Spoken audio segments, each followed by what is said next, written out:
Silakan kelompok presenter bisa share screen dan memulai presentasinya.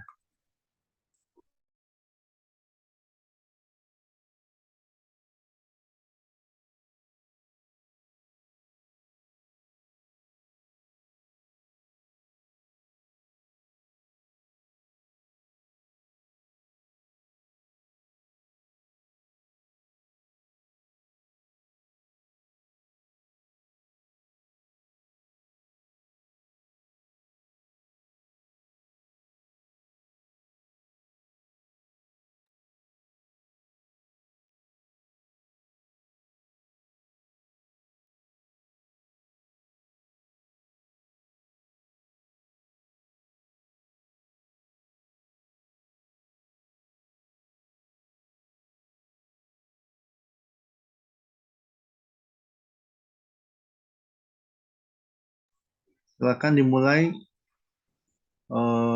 Mas Ibnu atau Mas Ya, Kristen saya dulu. Pak, sebentar Pak. Oke.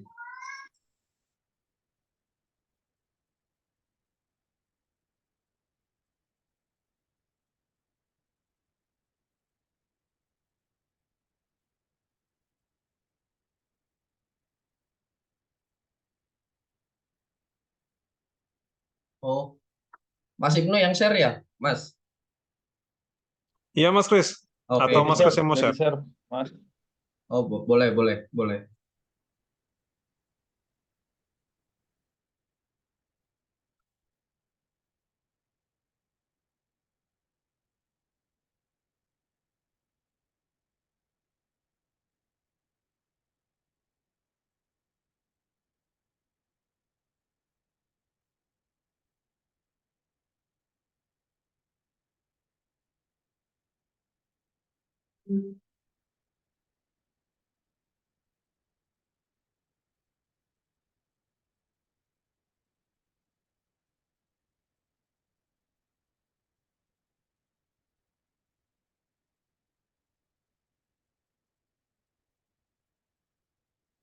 Baik, suara saya terdengar, Bapak Ibu semua? Terdengar. Dengar ya, Silakan. baik. Selamat malam, Bapak Ibu semua. Apakah sudah terlihat? Terlihat tapi nggak ada suaranya ini apa? Kirain ada sound effect-nya. Nggak ada suaranya ya, Pak ya? Terlihat Nah, kacamatanya Mas Kris. ceritanya kita agent, Mbak. Oh, oke. Mungkin biar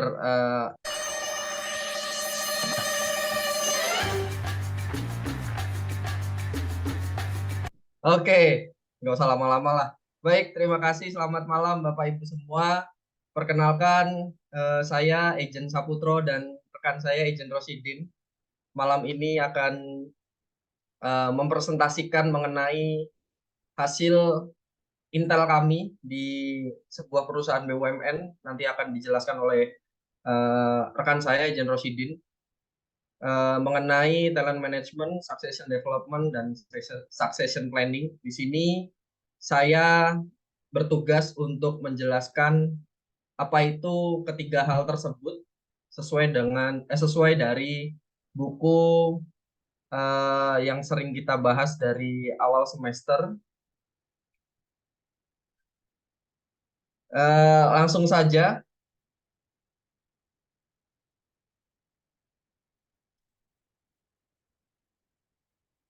Nah, jadi di buku dijelaskan mengenai three major issues ya, atau tiga masalah besar dalam succession planning. Yaitu pertama mengenai tidak cukupnya fokus gitu ya, untuk fokus yang jangka panjang gitu. Jadi di buku ini dijelaskan bahwa kok succession planning itu kok lebih ke ad hoc aja ya gitu, one off activity kalau di buku ini ceritanya. Lalu di buku juga dijelaskan bahwa kita memang harus lebih dari itu, harus lebih melihat jangka panjang gitu ya. Jadi pertama memang nggak cuma planning doang nih yang harus dikerjakan gitu, tapi lebih ke development-nya juga. Lalu ketimbang untuk planning, ya planning butuh memang gitu. Tapi memang lebih penting fokusnya harus ditekankan di development-nya gitu ya.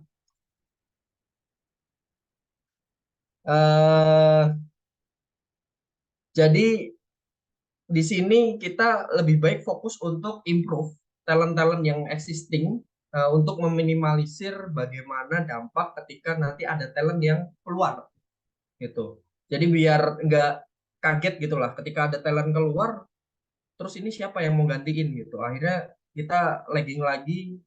Kalau misalkan perusahaan kita hanya punya kebijakan one man notice gitu ya, dalam waktu 1 bulan harus dapat penggantinya nih. Nah itu kan kalau misalkan kita yang di buku bilang one off activity gitu ya. Tapi kita tidak melihat nih bagaimana mitigasi ketika risiko, terutama kalau ada talent yang resign atau talent keluar lah gitu ya. Entah itu resign atau promosi gitu. Nah di sini juga mungkin teman-teman juga relate kalau succession itu kadang menjadi penghambat kalau memang promosi akan mengalami hambatan ketika nggak ada suksesinya gitu. Misalkan nih Pak Sigit mau diangkat jadi direktur gitu ya. Tapi untuk menggantikan posisi Pak Sigit sekarang belum ada yang siap gitu. Nah ini juga yang akan jadi salah satu hambatan nih.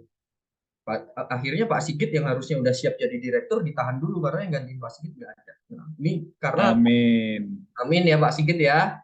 Yuk, Jadi ini juga jadi masalah nih Pak Sigit nih dan teman-teman yang lain mungkin ya gitu. Jadi teman-teman yang lain kalau misalkan sudah jadi atasan ataupun sebentar lagi jadi atasan, jangan sampai panas dingin ketika punya bawahan yang hebat. Wah, gue bakal kegeser nih, jangan gitu juga gitu. Justru lebih baik tanggung jawab teman-teman ini untuk development agak sedikit berkurang karena di bawahnya udah sangat mumpuni sekali gitu kan ya gitu. Nah, akan jadi PR lebih banyak juga kalau misalkan ternyata bawahan teman-teman atau timnya teman-teman itu nggak di-develop sama sekali gitu ya, nggak siap untuk menggantikan posisi teman-teman. Nah, nanti pas kalau teman-teman nanti naik nggak ada yang siap gantiin posisi teman-teman kan kelabakan juga gitu ya. Nah ini di buku dijelaskan seperti itu. Lalu yang kedua ternyata attention-nya itu lebih banyak ke top level gitu ya. Entah itu attention-nya lebih banyak ke program-program atau bahkan budget gitu. Mungkin kalau dari budget aja deh contohnya, kalau development lah pasti bos-bos budgetnya gede-gede tuh. Nah sedangkan yang bawah-bawahnya agak menipis nih. Bos-bos kalau mau training harus luar negeri gitu ya, sedangkan yang di bawah-bawahnya boro-boro ditreningin gitu ya, ujung-ujungnya ya ditreningin sama atasan masing-masing, itu kan juga kurang gitu. Padahal di buku juga dijelaskan bahwa ada sebuah riset yang dilakukan Ernst Young tahun 2007 gitu ya. Jadi dari riset itu 41 subjek yang diteliti itu bilang bahwa middle management itu akan terdampak banyak gitu terhadap mass retirement atau pensiun yang banyak gitu lah ya. 75% katanya. Bukan, 41% itu banyak yang pensiun itu di middle management. Ya karena balik lagi ya, namanya piramida gitu ya. Paling bawah itu ada banyak, nanti ke tengah juga masih banyak, dengan di pucuknya cuma segelintir orang saja gitu. Akhirnya kan stuck ya. Jangankan ngomongin pensiun dulu deh. Gitu.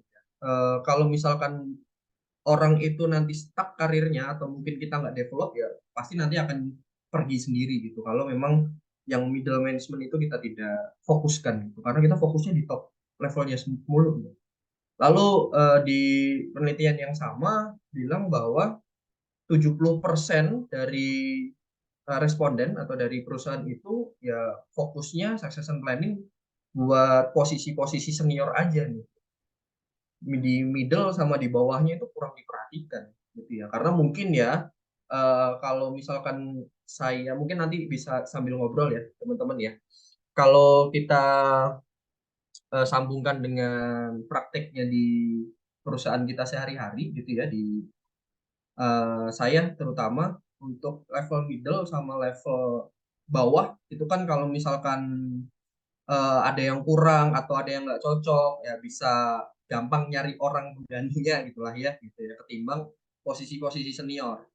Nah, itu mungkin yang masih dianggap sebelah mata sehingga kita fokusnya succession planning itu cuma untuk posisi-posisi atas saja gitu. Padahal ya nggak gitu juga sih harusnya sih ya.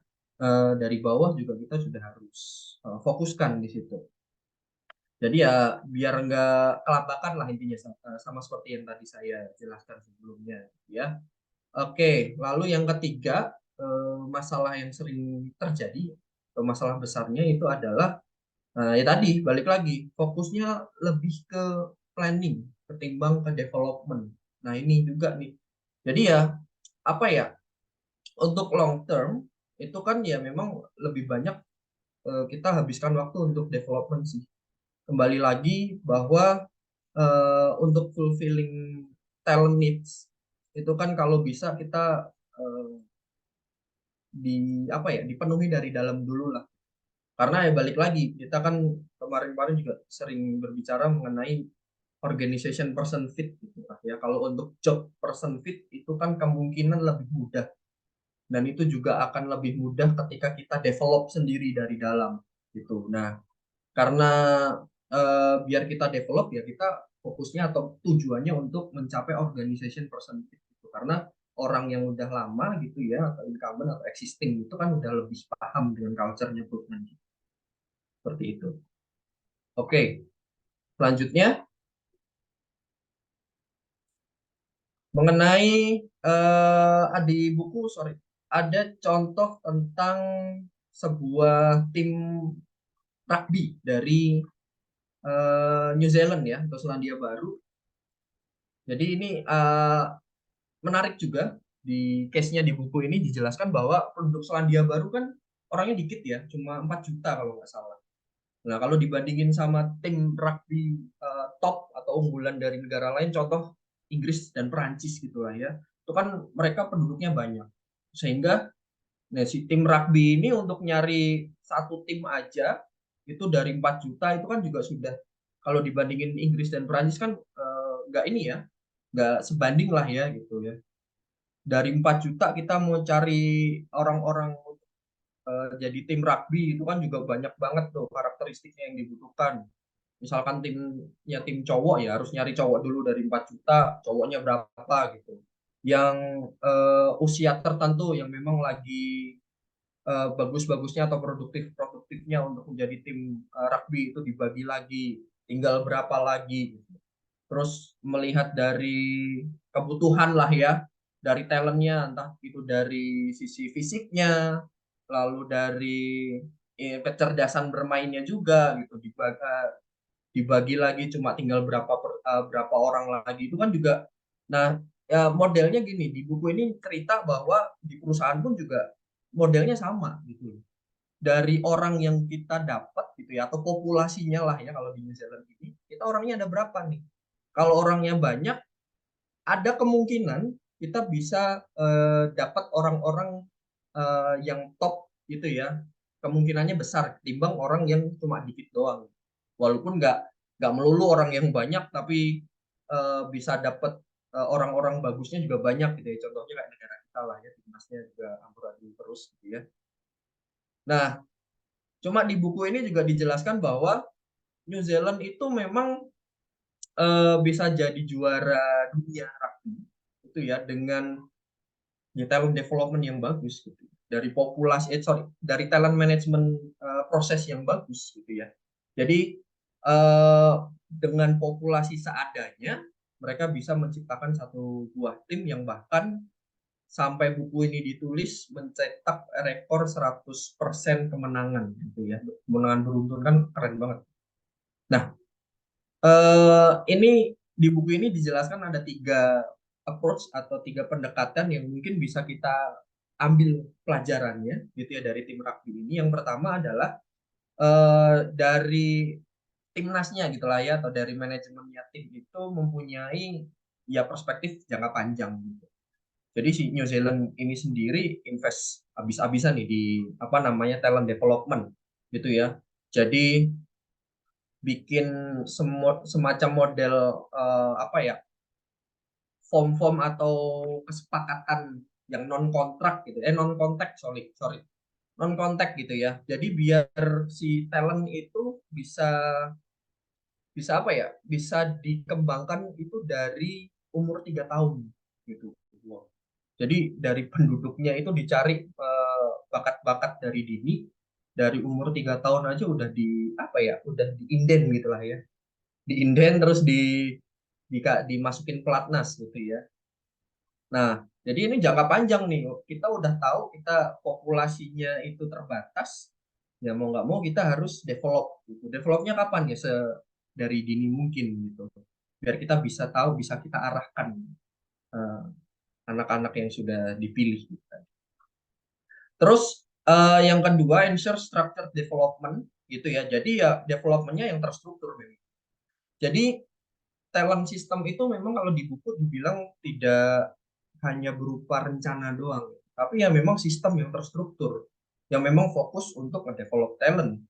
Jadi ya di usia-usia tertentu itu dikategorikan gitu ya, lalu diajarkan beberapa contoh taktik di permainan rugby itu ya memang fokusnya untuk beberapa skill dan aspek tertentu nih untuk game gitu. Jadi misalkan ya umur yang masih kecil belum paham tentang strategi taktik ya mungkin lebih ke apa namanya fisiknya dulu gitu, lari dulu gitu. Terus nanti kalau bolanya membawa bola seperti apa dan yang lain-lain gitu ya.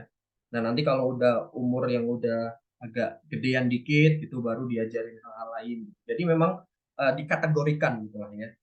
Nah lalu ada juga program-program apprenticeship. Apprenticeship itu kayak program apa ya, pelatihan gitu atau magang mungkin ya. Jadi untuk timnas gitu ya. Jadi kalau misalkan di timnas nih udah di apa, udah dibentuk timnya gitu ya. Nanti ada program-program magang gitu ya untuk pemain timnas tapi magang gitu ya. Jadi memang untuk dipersiapkan gitulah ya. Jadi kayak bakal calon pemain timnas gitulah ya. Jadi memang sudah lebih fokus lagi tuh di situ tuh. Memang orang-orang pilihan yang disiapkan kalau dari timnas ini ada yang berhalangan gitu ya bertanding entah itu karena cedera atau mungkin karena memang memasuki usia yang sudah tidak produktif lagi gitu ya. Itu bisa dijadikan kandidat selanjutnya.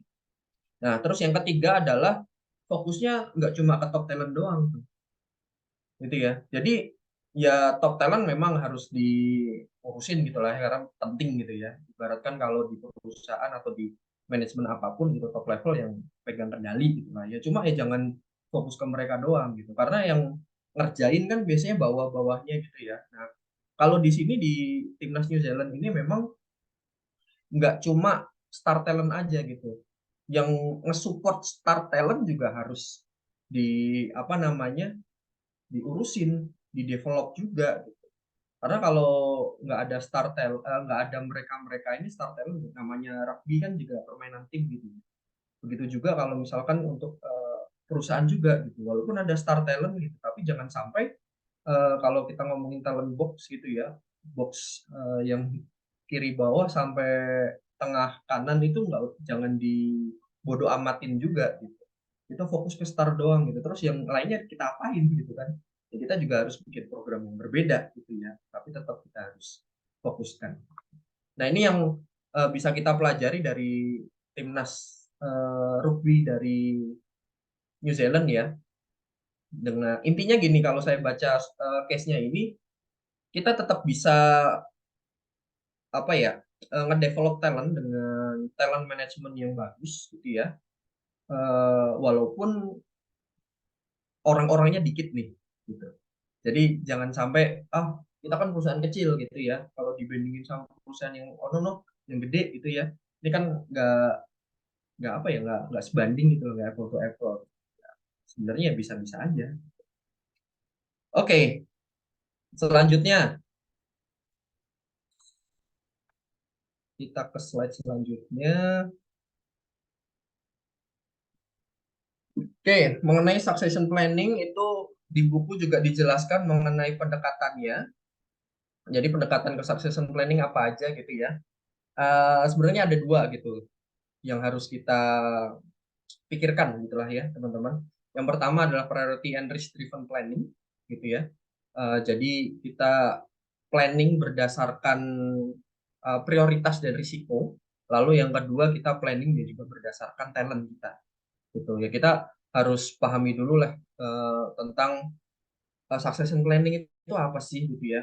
Sebenarnya ya kita harus paham juga nih succession planning itu yang penting gini, kompetensi. Di sini kata kuncinya kompetensi. Kompetensi itu memang diperlukan gitu ya untuk kita ngerti ini setiap posisi itu butuh skill, atribut. Kalau di sini dibilangnya atribut, atribut dan juga apa namanya di sini nanti dibilang skill juga sih.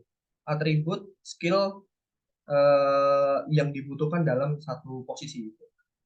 Nah, di sini juga disebutkan ada terminologi yang unik yaitu kompetensi pasport gitu ya. Yaitu yang identify lah gaps atau area yang memang harus diimprove gitu. Jadi ibaratkan masing-masing employee itu punya kompetensi pasport gitulah ya. Kalau di buku jelasinnya seperti ini, mungkin nanti di tempat teman-teman beda lagi bilangnya, atau mungkin kita ya familiar dengan istilah kompetensi mapping gitu ya. Tapi nanti masing-masing orang harus punya nih, harus sadar juga nih kompetensi saya apa aja nih. Saya harus develop yang mana nih, areanya yang banyak gapnya yang mana nih ya. Jadi kompetensi paspor ini nggak cuma fokus ke skill dan experience doang gitu. Nah, tapi di sini fokus ke atribut dan behavior, karena atribut dan behavior ini lebih susah katanya, lebih susah untuk dikembangkan gitu ya. Nah, jadi memang apa ya, butuh waktu banyak gitu ya untuk atribut dan behavior, karena ya nggak bisa sehari dua hari untuk berubah gitu dengan training atau mungkin mentoring atau coaching, itu nggak bisa langsung berubah, nggak bisa langsung nampak perbedaannya, ini butuh waktu gitu ya. Nah, di sini dibilangnya bukannya skill dan experience nggak difokusin, nggak gitu ya. Tapi alangkah lebih baiknya kalau kita apa ya, habiskan waktu kita lebih untuk fokus ke situ, atribut dan behavior. Balik lagi ya, saya masih sependapat mengenai organization person fit itu lebih penting ketimbang job and person fit itu tadi. Oke, yang pertama mengenai priority and risk driven planning itu apa saja sih gitu ya. Nah, ini di sini dijelaskan bahwa nggak cuma kompetensi mapping doang nih kalau untuk succession planning yang dibutuhkan. Nggak cuma kompetensi mapping, tapi ya dibutuhkan approach ini. Gitu. Jadi di sini dijelaskan menggunakan semacam fishbone diagram, tapi untuk assess flight risk factor gitu. Jadi flight risk factor itu ya kalau misalkan kalau ditinggal gitulah ya. Kalau orang apalagi key talent itu pergi gitu ya. Terus ini kita mau ngapain sih sebenarnya? Gitu ya. Di sini dijelaskan bahwa eh, ada banyak sekali tuh. Ada dari employee potential, tenure in organization, tenure intro, team attrition level gitu dan lain-lainnya gitu. Jadi di sini ya kita bisa gunain data. Balik lagi, ini buku ini kan data driven ya. Jadi data-data itu dari mana sih gitu ya. Kita bisa lakukan datanya dari 360 degree gitu ya. Terus KPI gitu ya. Nggak cuma nanya ke atasan masing-masing ya, karena nanti bisa jadi bias loh. Terus apa namanya ya, FGD itu juga bisa. Nah, jadi ini sebenarnya fokusnya itu untuk apa ya, succession planning jangka panjang gitu. Balik lagi di sini biar kita nggak kelabakan kalau misalkan kita ya itu ada key talent yang pergi dan yang lain-lain, atau mungkin promosi dan selanjutnya gitu ya. Nah, di sini juga apa namanya apa, kalau flight risk ini kita juga harus bisa ngukur bisnis impact-nya sama time to productivity-nya gitu ya. Jadi di sini kalau misalkan kita itu pergi, kira-kira impact-nya ke bisnis sama impact-nya ke waktu produktivitas itu berdampak besar apa enggak gitu. Kalau emang berdampak besar berarti posisi tertentu ini memang risikonya tinggi.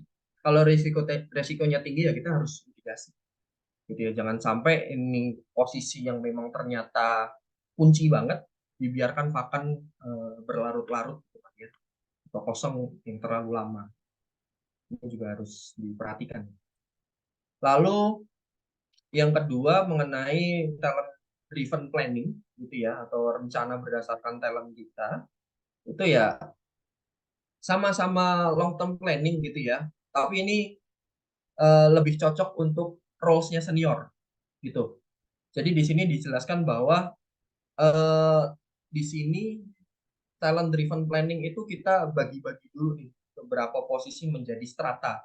Kalau di buku sih dijelaskan ada 5 strata. Jadi dijelaskan berdasarkan kapabilitas kognitif dan kompleksitas dalam memproses informasi. Itu ya. Jadi kalau strata 1 di sini dijelaskan job position-nya yaitu ya strata 1 itu dijelaskan job position contohnya itu gitu. Nah, eh, kayak operator apa namanya SPG gitulah ya.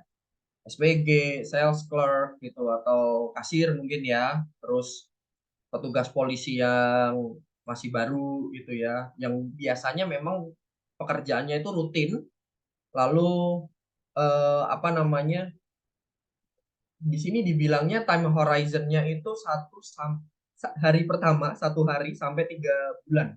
Di sini dijelaskan time horizon itu waktu yang dibutuhkan untuk menguasai job description tersebut.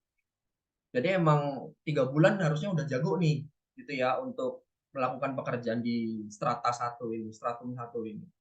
Nah, makanya gajinya kalau misalkan kita mau bandingin ya, let's say kita ngomongin stratum 1 itu gajinya 1 kali. Ya. Karena kita mau bandingkan dengan stratum 2 dan seterusnya sampai stratum 5. Nah, kalau stratum 2 itu contohnya ya first line manager gitu ya, supervisor SPV gitu, terus sampai middle manager bahkan inspektur polisi lah kalau di sini apa ya? Pangkatnya apa ya? Saya nggak hafal pangkat-pangkatan tuh. Nah, ini kan memang dibilang bahwa untuk menguasai pekerjaan ini biar fit gitu ya, ini dibutuhkan waktu 3 bulan sampai 1 tahun gitu ya. Dan memang ya ngelakuin kerjaan ya sepanjang periode itu gitu ya. Kerjaannya ya memang harus dikerjakan selama itu. Jadi memang untuk posisi ini ya bisa dibilang nggak, jangan sampai kerjanya kurang dari 3 bulan gitu. Karena ya belum belum inilah belum menguasai pekerjaan tapi kok ternyata eh, sebentar doang gitu ya. Nah, memang harus dibutuhkan minimal 3 bulan gitu, bahkan dibilangnya sampai 1 tahun untuk menguasai pekerjaan ini. Gitu. Nah, kalau misalkan yang stratum 1 itu tadi gajinya sekali, nah stratum 2 ya minimal 1,5 kali lah. Gitu. Karena memang sudah ada tanggung jawab yang lebih di situ. Dan apa ya, kapabilitas dan kompleksitasnya lebih tinggi dibutuhkan. Lalu yang ketiga, stratum 3 itu contoh posisinya itu ya department head gitu ya. Terus kalau franchise owner yang udah punya banyak toko, lalu chief inspector gitu ya, inspektur kepala. Di sini apa ya? Polres apa ya? Kapolres gitulah ya. Nah, itu memang setara manajer gitulah. Kalau yang stratum 2 itu lebih ke SPV gitulah ya. Nah, ini memang time horizon-nya untuk fit di posisi tersebut itu membutuhkan waktu 1 sampai 2 tahun gitu. Nah, ini memang lebih pantas diganjar 3 kali gaji daripada stratum 1 tadi gitu ya. Lalu untuk posisi berikutnya atau stratum berikutnya stratum 4 ini ada plan manager gitu ya.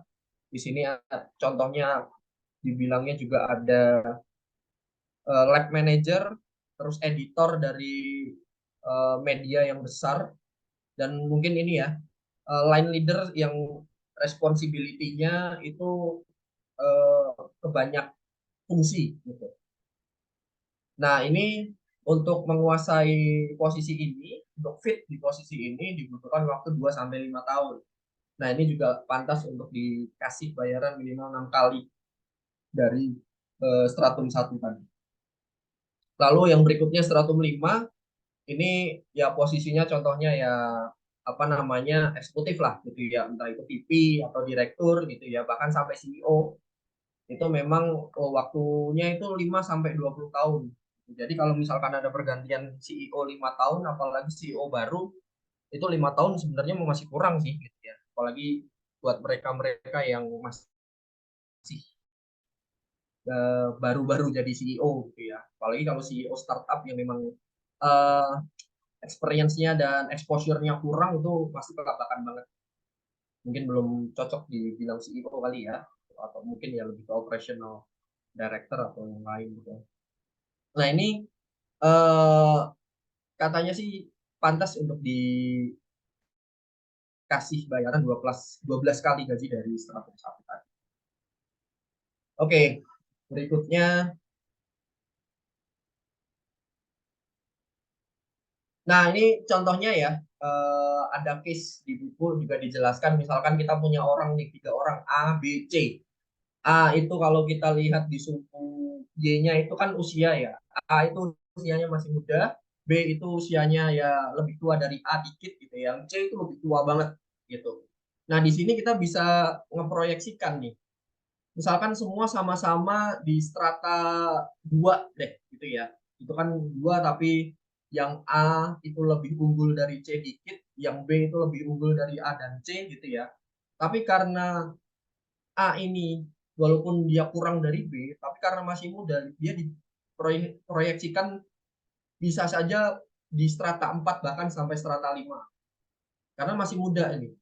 Kita bisa apa ya? Bisa planning kan succession plan-nya itu bisa lebih jauh ke depan. Sedangkan kalau B paling mentok di strata 3 gitu ya. Nah, kalau C udah nggak ada waktu lagi kan, karena memang udah usianya udah cukup senior gitulah ya. Paling beberapa tahun lagi nanti masuk di usia pensiun ya kayaknya udah nggak bisa di-develop lagi. Nah, jadi seperti ini untuk development planning-nya. Succession development-nya seperti ini. Kita bisa berdasarkan usia, kita bisa proyeksikan nih masing-masing talent kita mau digimanain sih ke depannya. Oke, selanjutnya.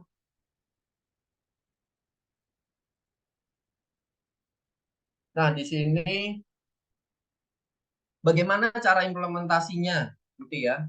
Kan tadi kan udah planning gitu ya, sekarang diimplementasi.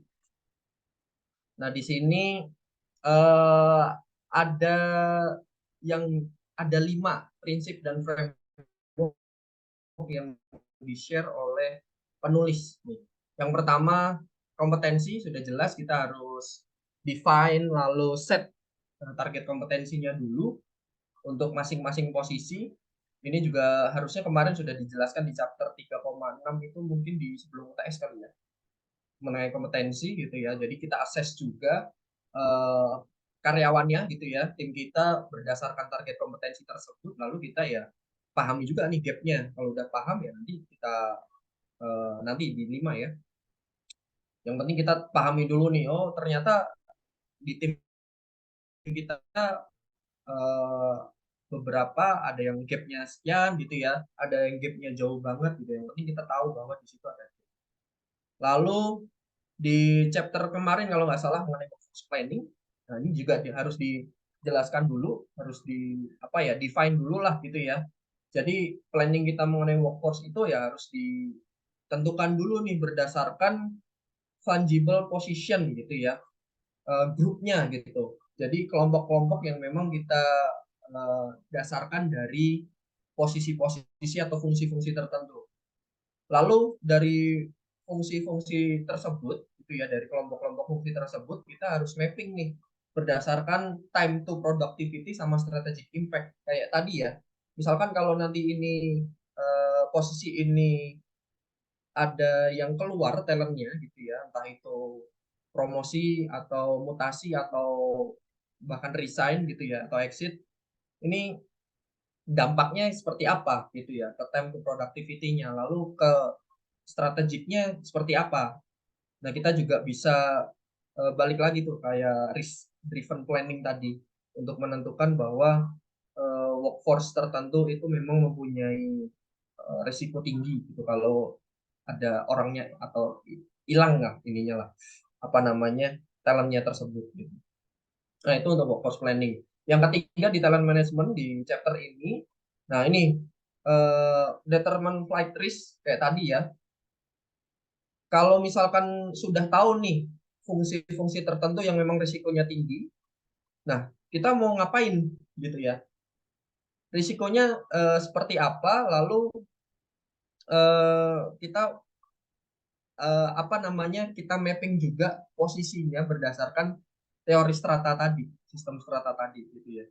Jadi ini eh, apa risikonya tinggi kalau hilang gitu. Nah, risiko ini kita sambungin lagi dengan sistem strata tadi gitu. Di posisi ini tuh strata berapa nih? Gitu. Kan tadi ada time horizon-nya ya. Berapa sampai berapa gitu kan untuk apa namanya? Untuk ngedevelop kan butuh waktu sedemikian banyak tuh.